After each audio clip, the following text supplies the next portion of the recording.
বৈশ্বিক অঙ্গনে দিন দিন তলানিতে নামছে বাংলাদেশের পাসপোর্টের মান। চলতি বছরের পাসপোর্ট সূচকে ১০৬ দেশের মধ্যে বাংলাদেশের অবস্থান ১০০তম, যেখানে প্রতিবেশী দেশগুলোর তুলনায় অনেক পিছিয়ে বাংলাদেশ। এদিকে ভিসা ছাড়া ভ্রমণের সুযোগও কমে আসছে বাংলাদেশি পাসপোর্টধারীদের। গত এক বছরে এই সুবিধা বন্ধ করেছে ৪ দেশ। এছাড়াও বাংলাদেশি পাসপোর্টধারীদের ভিসা দিতে নানা শর্ত ও জটিলতা বাড়াচ্ছে বিভিন্ন দেশ। এতে বাড়ছে ভিসা প্রত্যাখ্যানের হার। যুক্তরাজ্য ভিত্তিক পরামর্শক প্রতিষ্ঠান হেনলি অ্যান্ড পার্টনার্স বৈশ্বিক পাসপোর্ট সূচক ২০২৫ অনুযায়ী তালিকায় থাকা ১০৬ দেশের মধ্যে বাংলাদেশের অবস্থান ১০০তম। বাংলাদেশের সঙ্গে একই অবস্থানে রয়েছে নানা নিষেধাজ্ঞায় জর্জরিত উত্তর কোরিয়া। ২০২৪ সালের শুরুতে এ সূচকে বাংলাদেশের অবস্থান ছিল ৯৭তম। বর্তমানে বাংলাদেশি পাসপোর্টধারীরা ভিসা ছাড়া সুযোগ পাচ্ছেন ৩৮ দেশে ভ্রমণের, অথচ এক বছর আগেও এই সংখ্যা ছিল ৪২।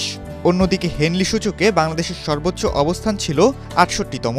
২০০৬ সালে এই অবস্থানে ছিল বাংলাদেশের পাসপোর্ট। এদিকে পাসপোর্ট সূচকে প্রতিবেশী দেশগুলোর তুলনায় অনেক পিছিয়ে আছে বাংলাদেশ।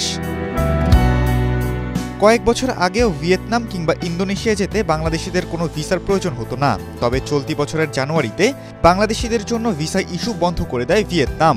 এর কারণ হিসেবে জানা গেছে, পর্যটক হিসেবে ঘুরতে গিয়ে আর দেশে ফিরে না আসা, কর্মসংস্থানের উদ্দেশ্যে অবৈধ পথে ভিন্ন গন্তব্যে পাড়ি জমানো এবং ভিসার মেয়াদ শেষ হওয়ার পর ছোটখাটো কাজে যুক্ত হয়ে অবৈধভাবে অবস্থান করা।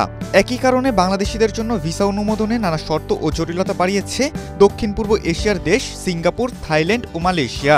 বিশ্লেষকরা বলছেন, বিদেশে গিয়ে নানা অনিয়ম ও অপরাধে জড়িয়ে পড়ছে বাংলাদেশিরা। এর ফলে বহির্বিশ্বে বাংলাদেশের বিশ্বাসযোগ্যতা কমে আসছে।